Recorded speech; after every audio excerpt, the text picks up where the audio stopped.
रात के ठीक 12:03 पर गांव के पुराने कब्रिस्तान से अचानक एक भयानक चीख गूंजी, इतनी तीखी और डरावनी कि दूर दूर तक सोते लोग अपने बिस्तरों से उछल पड़े। आधी रात की उस चीख ने पूरे गांव को जैसे हिलाकर रख दिया।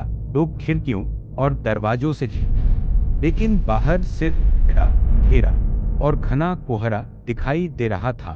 उस कोहरे के बीच किसी के चलने की आहट साफ सुनाई दे रही थी, जैसे कोई बहुत भारी चीज को घसीटते हुए आगे बढ़ रहा हो। गांव के लोग सहम, किसी ने दरवाजा खोलने की हिम्मत नहीं की थे।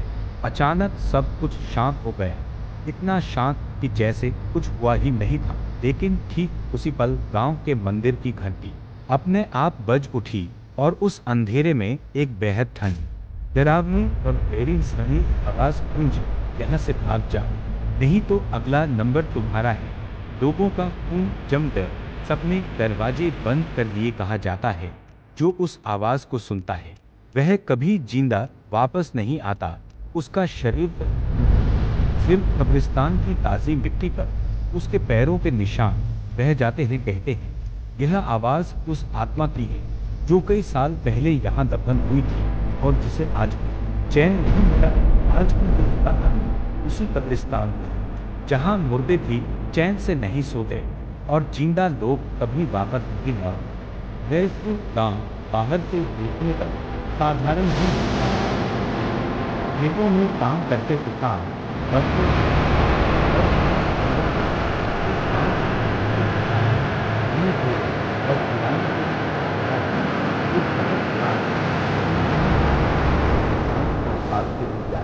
पुराना था। बुजुर्ग बताते थे कि बहुत समय पहले इस इलाके में एक भयानक युद्ध हुआ था और सैकड़ों कहते हैं कि उन सैनिकों की आत्माओं को कभी शांति नहीं मिली और वे आज उस जगह पर भटकती हैं। गांव में अजीब अजीब घटनाएं होती रहती थीं। रात में लोगों के घरों में अजीब आवाजें सुनाई देती, कभी कभी किसी के रोने या चीखने की आवाज, और कई बार तो दरवाजे अपने आप खुल जाते। लेकिन असली खौफ तब होता जब कोई आधी रात के बाद गलती से कब्रिस्तान की तरफ चला जाता, जो वह कभी वापस नहीं लौटा। कभी उसकी लाश मिलती तो इतनी बुरी हालत में कि देखने वाला कई दिन तक सो नहीं पाता। इसलिए जैसे ही सूरज ढलता गांव के लोग उस रास्ते से गुजरना छोड़ देते। गांव के बच्चे तो कब्रिस्तान का नाम सुनते ही रोने लगते और बुजुर्ग अक्सर बच्चों को डराते हुए कहते, सूरज ढलते ही उस रास्ते पर कदम मत रखना, नहीं तो आत्माएं तुम्हें खींचकर अपनी दुनिया में ले जाएंगी। गांव में अर्जुन नाम का एक युवक रहता था। उम्र होगी 24-25 साल। वह पढ़ा लिखा था और उसका सपना था कि वह गांव छोड़कर शहर जाए और अच्छी नौकरी करे। अर्जुन बाकी गांव वालों की तरह अंधविश्वासी नहीं था। वह हमेशा भूत प्रेत की बातों को मजाक समझता। जब भी गांव के लोग कब्रिस्तान से जुड़ी डरावनी कहानियां सुनाते, अर्जुन हंसते हुए कहता, ये सब मन का वहम है, अंधेरा देखकर दिमाग खेल खेलता है, भूत प्रेत जैसी कोई चीज नहीं होती। उसके कई बार उसे समझाया कि उस कब्रिस्तान के किस्से मजाक नहीं है बल्कि सच्चाई है, लेकिन अर्जुन हमेशा उनकी बातों को नकार देता। गांव के सबसे बुजुर्ग और समझदार व्यक्ति रामलाल बाबा ने भी अर्जुन को कई बार चेतावनी दी थी। रामलाल बाबा की उम्र 80 साल से ऊपर थी और उन्होंने अपनी आंखों से कई अजीब घटनाएं देखी थी। एक शाम जब गांव के लोग चबूतरे पर बैठे, रामलाल बाबा वहां आए और गंभीर आवाज में बोले, आज रात कोई घर से बाहर मत निकलना, चांद पूरा है और ऐसी रातों में वो कब्रिस्तान जाग उठता है। बाकी लोग तो डर गए और अपने घर चले गए, लेकिन अर्जुन मुस्कुराता रहा। उसने मजाक में कहा, बाबा आप हर बार यही कहानियां सुनाते हो, अगर वहां सच में कुछ है तो आज मैं खुद जाकर देखूंगा, देखता हूँ कौन सी आत्मा मुझे पकड़ती है। बाबा की आंखों में गुस्सा और डर दोनों झलक रहे थे। उन्होंने सख्ती से कहा, अर्जुन अपनी जान से खेल मत, वहां कोई साधारण आत्मा नहीं रहती, वहां कुछ ऐसा है जो इंसानों की रूह खींच लेता है, जो गया कभी वापस नहीं आया। लेकिन अर्जुन ने उनकी बातों को अनसुना कर दिया। उसके दोस्त उसे रोकते रहे, पर अर्जुन ने उनकी बात नहीं मानी। उसने चुनौती दी कि वह आज रात वहां जाएगा और सबको साबित कर देगा कि ये सब सिर्फ अंधविश्वास है। रात गहरा चुकी थी, आसमान में घने बादल थे और चांद की रोशनी कभी साफ दिखती तो कभी बादलों में छुप जाती। गांव में सन्नाटा था, सिर्फ पैरों की टहनियों की खड़खड़ाहट और कभी बाहर दूर किसी कुत्ते के भौंकने की आवाज सुनाई देती। ठीक 12 बजे अर्जुन टॉर्च लेकर कब्रिस्तान की तरफ निकला। उसकी सांसें तेज थी, लेकिन वह खुद को बहादुर दिखाने की कोशिश कर रहा था। उसके दोस्त थोड़ी दूरी तक उसका पीछा करते रहे, लेकिन जैसे ही कब्रिस्तान का रास्ता आया, उन्होंने वहीं रुकने का फैसला किया। अर्जुन ने हंसते हुए कहा, तुम लोग डरपोक हो, मैं अभी जाता हूँ और आधे घंटे में लौटकर सबूत लाता हूँ। ये कहकर वह आगे बढ़ गया। रास्ता बेहद सुनसान था, पेड़ों के बीच से हवा गुजरती और अजीब सी सीटी जैसी आवाज करती। अचानक अर्जुन को ऐसा महसूस हुआ जैसे कोई उसके पीछे पीछे चल रहा हो। उसने मुड़कर देखा, लेकिन वहां कोई नहीं था। उसने मन ही मन कहा, ये सब मेरा वहम है। फिर वह तेजी से आगे बढ़ा। जैसे जैसे अर्जुन कब्रिस्तान के करीब पहुंचा, अजीब सा डर उसके दिल में घर करने लगा। कब्रिस्तान का लोहे का पुराना दरवाजा जंग खाया हुआ था और हवा के साथ चरमराकर हिल रहा था। उसने दरवाजा खोला तो भयानक आवाज के साथ खुला। अंदर बहुत अंधेरा था। टॉर्च की हल्की रोशनी में टूटी फूटी कब्रें दिखाई दे रही थीं। कई कब्रों की मिट्टी उखड़ी हुई थी, जैसे किसी ने उन्हें हाल ही में खोदा हो। अर्जुन का गला सूख गया, लेकिन उसने खुद को संभाला। अचानक उसकी टॉर्च झपकने लगी और फिर बुझ गई। अब वहां सिर्फ अंधेरा था। अर्जुन घबराया और टॉर्च को थपथपाने लगा। तभी उसे बहुत धीमी ठंडी फुसफुसाहट सुनाई दी। आवाज इतनी करीब थी जैसे कोई उसके कान के बिल्कुल पास बोल रहा हो, अर्जुन। उसने तेजी से चारों ओर देखा, लेकिन वहां कोई नहीं था। उसकी धड़कनें तेज हो गईं। उसने डर को झटकते हुए आगे बढ़ने की कोशिश की। तभी उसकी नजर एक कब्र पर पड़ी, जो धीरे धीरे हिल रही थी। अर्जुन का खून जम गया।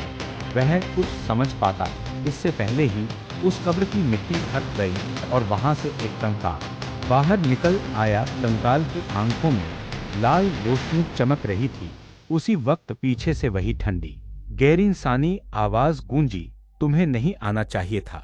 अर्जुन की चीख पूरे कब्रिस्तान में गूंज उठी और उसके दोस्तों ने दूर खड़े होकर वह चीख सुनी। वे भागे, लेकिन जब सुबह गांव वाले कब्रिस्तान पहुंचे तो वहां सिर्फ गीली मिट्टी पर गहरे पैरों के निशान थे और अर्जुन का कोई अता पता नहीं था। गांव में सुबह का माहौल असामान्य रूप से भारी था। रात की वो भयानक चीख और मंदिर की अपने आप बजती घंटी ने सबके दिलों में डर का समंदर भर दिया था। सूरज की किरणें निकलने के बावजूद गांव का माहौल अजीब तरीके से ठंडा और बोझिल लग रहा था। लोग घरों से बाहर निकले तो हर किसी के चेहरे पर भय साफ झलक रहा था। सबका ध्यान उस कब्रिस्तान की तरफ था। जब कुछ साहसी लोग वहां पहुंचे तो उनका दिल दहल गया। गीली मिट्टी पर गहरे पैरों के निशान थे, जो कब्रिस्तान से बाहर की ओर जाते हुए अचानक गायब हो गए थे। चारों ओर टूटी फूटी कब्रें बिखरी पड़ी थी, लेकिन अर्जुन का कहीं नामोनिशान नहीं था। उसकी टॉर्च जमीन पर टूटी हुई पड़ी थी और उस पर खून के धब्बे थे। गांव वाले डर से कांपते हुए एक दूसरे को देख रहे थे। तभी रामलाल बाबा भी वहां आ गए। उनकी आंखों में गहरा दुख और गुस्सा था।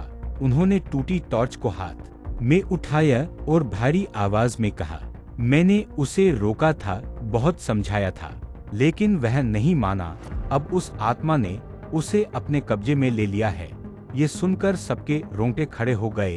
अर्जुन के दोस्तों ने सब कुछ विस्तार से बताया कि कैसे अर्जुन रात को कब्रिस्तान के अंदर गया और फिर उन्होंने उसकी दिल दहला देने वाली चीख सुनी। रामलाल बाबा ने गहरी सांस ली और बोले, इस कब्रिस्तान की कहानी बहुत पुरानी है।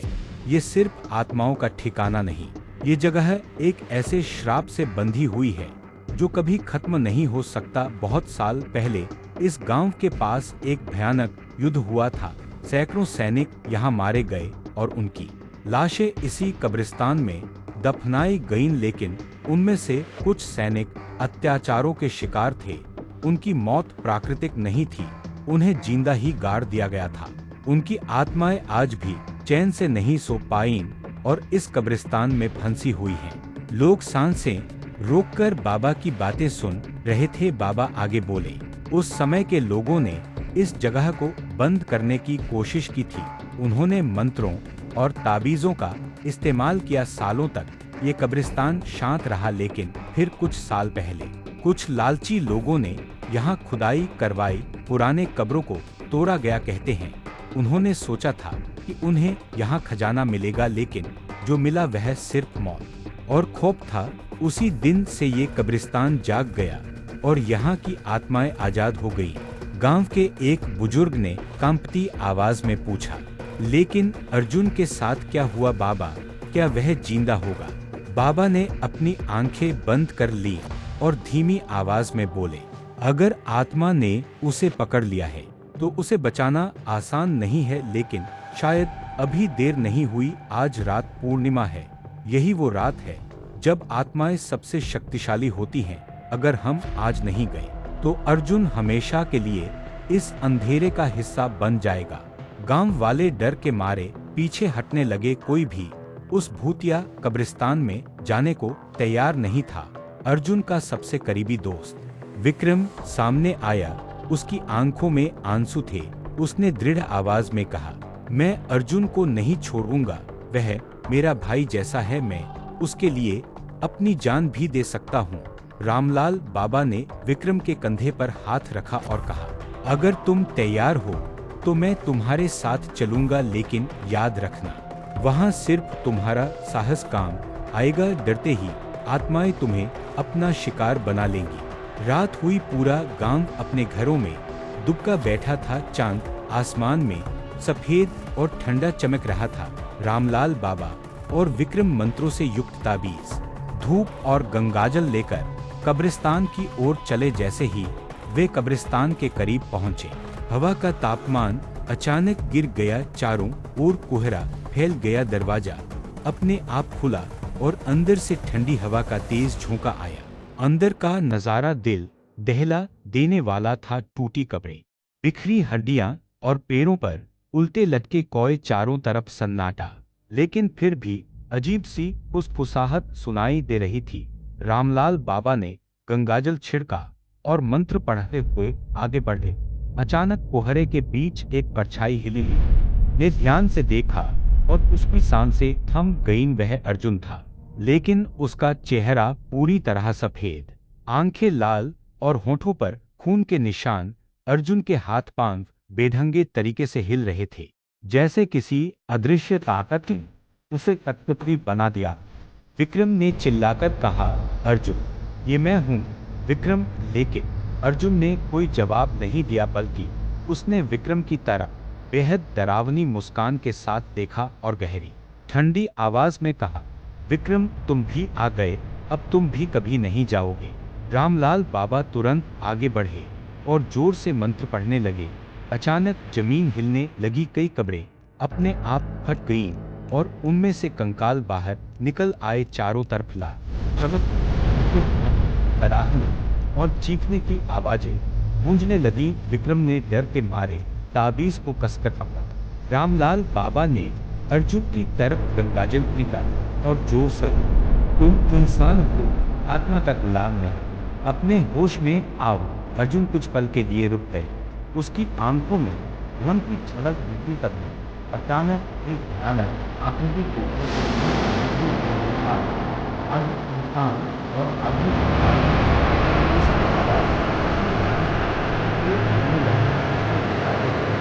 कब्रिस्तान हमारा है। और ताबीज उस भयानक आत्मा की तरफ फेंका। ताबीज लगते ही एक तेज रोशनी फैल गई। आत्मा दर्द से चीखने लगी। फिर पड़ उसके शरीर से काले धुएं का गुबार निकलकर गायब हो गया, लेकिन बात आत्मा और हिंसक बीन वे विक्रम और बाबा को घेरने लगी। रामलाल बाबा ने विक्रम का हाथ पकड़ा और जोर से बोले, भागो, अर्जुन को उठाओ और भागो। विक्रम ने अर्जुन को कंधे पर डाला और जैसे तैसे बाहर की ओर भागने लगा। पीछे से कंकाल और आत्माएं उनका पीछा कर रही थीं। दरवाजे तक पहुंचते ही बाबा ने आखिरी मंत्र का उच्चारण किया। दरवाजा जोरदार धमाके के साथ बंद हो गया और अंदर से इतनी तेज चीख आई कि पूरा गांव कांप उठा। विक्रम और अर्जुन गिरते पड़ते गांव पहुंचे। अर्जुन बेहोश था लेकिन जिंदा था। गांव वाले बाहर आए और सबने देखा कि उसके शरीर पर गहरे नीले निशान थे। रामलाल बाबा ने भारी सांस लेते हुए कहा, आज हम बच गए, लेकिन वह आत्मा पूरी तरह नष्ट नहीं हुई। वह अभी भी उस कब्रिस्तान में है। जब तक उस जगह को पवित्र नहीं किया जाएगा, यह खतरा बना रहेगा।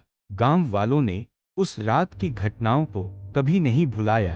अर्जुन कई हफ्तों तक बीमार रहा और धीरे धीरे ठीक हुआ, लेकिन उसने कभी उस रात के बारे में बात नहीं की। लोग कहते हैं कि जब भी पूर्णिमा की रात होती है, उस कब्रिस्तान से अब भी धीमी धीमी कराहने की आवाजें आती हैं और गांव के लोग आज भी उस रास्ते पर कदम रखने की हिम्मत नहीं करते। लेकिन कहानी क्योंकि कभी कभी रात के अंधेरे में वह लाल आंखों वाली परछाई अब भी दिखाई देती है, मानो यह बताने के लिए कि मुर्दे कभी चैन से नहीं सोते।